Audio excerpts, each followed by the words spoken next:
शिखर आज ऑफिस से आने में लेट हो गया था। उसे घर पहुंचने में रात के 11 बज गए थे। जिस बिल्डिंग में वह रहता था, उस बिल्डिंग के सभी लोग अपने घरों के अंदर बंद थे। शिखर जल्दी जल्दी सीढ़ियों पर चढ़ते हुए अपने रूम की ओर जा रहा था। तभी उसे थोड़ी ऊपर से नीचे की ओर एक लड़की आती हुई दिखाई देती है। उस लड़की को अचानक सामने देखकर शिखर ठिठक जाता है। वह लड़की देखने में सिंपल सी थी और उसके बाल बिखरे हुए थे और वह ऊपर की सीढ़ियों से नीचे की ओर जा रही थी। अचानक से उस लड़की को अपने सामने पाकर शिखर उसकी ओर देखता है तो लड़की की आंखों में उसे अजीब सी चमक दिखाई देती है। तभी एक चमगादड़ उड़ता हुआ अपने पंख फड़फड़ाता हुआ उसके बाजू से गुजरता है। तब शिखर का ध्यान चमगादड़ की ओर चला जाता है।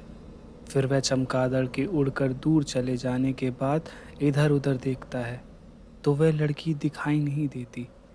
वह सोचता है शायद वह नीचे उतर गई होगी। लेकिन शिखर जब से इस घर में रहने आया है तब से उसने उस लड़की को उस बिल्डिंग में कभी नहीं देखा था। आज उसने इस लड़की को पहली बार देखा था। शिखर ने सोचा शायद वह किसी के यहाँ मेहमान आई होगी।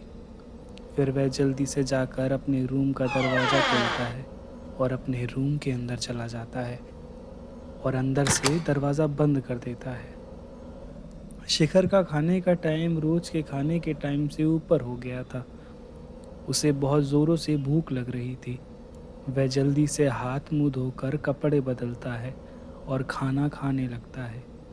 उसके बाद वह अपने बिस्तर में जाकर आराम करने लगता है। बिस्तर में लेटकर वह मोबाइल पर अपने मनपसंद गाने सुन रहा था। गाना सुनते सुनते उसे नींद आ जाती है। फिर अचानक आधी रात को जोरों की आवाज़ सुनकर उसकी नींद अचानक से खुल जाती है। शिखर कमरे की लाइट बुझाना भूल गया था। शिखर उठकर कमरे की लाइट बंद करता है और फिर से अपने बिस्तर पर जाकर सो जाता है। उसे सोए हुए कुछ ही देर हुआ था, तभी उसे अचानक से तेज़ आवाज़ किसी चीज़ की गिरने की आवाज़ सुनाई देती है। वह फिर से जग जाता है। ये आवाज़ उसके बाजू वाली खाली ब्लॉक के कमरे से आ रही थी। शिखर के कमरे के साथ और 2 ब्लॉक बने हुए थे। वह दोनों ब्लॉक खाली थे। शिखर ऊपर के 3 ब्लॉक में से एक ब्लॉक में अकेले रहता था।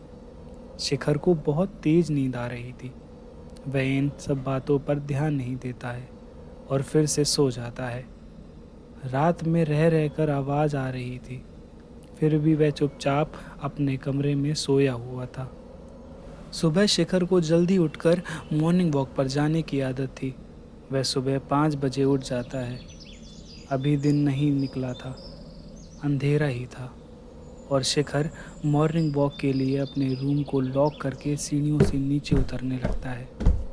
सीढ़ियों में अंधेरा था और हल्की नीली रोशनी वाला जीरो बल्ब जल रहा था। तभी शिखर को सीढ़ियों पर किसी के होने का आभास होता है और जब वह उस ओर देखता है तब वह छाया वहाँ से गायब हो चुकी थी। इसको नज़रअंदाज करके शिखर ऑफिस के लिए दोबारा रेडी होके ऑफिस चला जाता है और आज वो अपने टाइम पे ही घर वापस आ जाता है। घर वापस आने के बाद वह अपने घर में खाना बनाता है और खा के अपने बेड पे चला जाता है और हमेशा की तरह वो अपने गाने सुनने लगता है। गाने सुनते सुनते उसको अपने बगल में किसी के होने का एहसास होता है। जब वो कान से एक हेडफोन के निकालता है तो उसे वहाँ पे कोई नहीं दिखता। वह इन चीज़ों को नज़रअंदाज करके वापस गानों पे कंसंट्रेट करता है। गाने सुनते सुनते उसको कब नींद आ जाती है उसे पता नहीं चलता और आधी रात में उसके साथ ऐसा होता है जिसके बारे में उसे बिल्कुल भी उम्मीद नहीं थी। जब वो सो रहा होता है तो उसका कोई गला दबाने लगता है। जब सांस लेना बंद होने लगती है तो अचानक से उसकी नींद खुल जाती है और वो जग जाता है। फिर वो तुरंत पानी पीता है और चारों ओर घबराते हुए देखता है, पर उसे वहाँ कोई भी नज़र नहीं आता। उसे लगता है ये एक सपना था, पर वो इस बात से अनजान था कि ये एक सपना नहीं, ये सच है। फिर वह वो सोने की बहुत कोशिश करता है, पर उसे नींद नहीं आती, तो वो इधर उधर घूमने लगता है। घूमते घूमते अचानक उसे बेड के सरहाने में एक बुक मिलती है, जो कि आज से पहले उसको कभी नहीं वहाँ दिखी। वो बुक उसको मिलती है। बुक को जब वो खोलता है और वो जो पढ़ता है, वो पढ़ने के बाद उसके होश उड़ जाते हैं।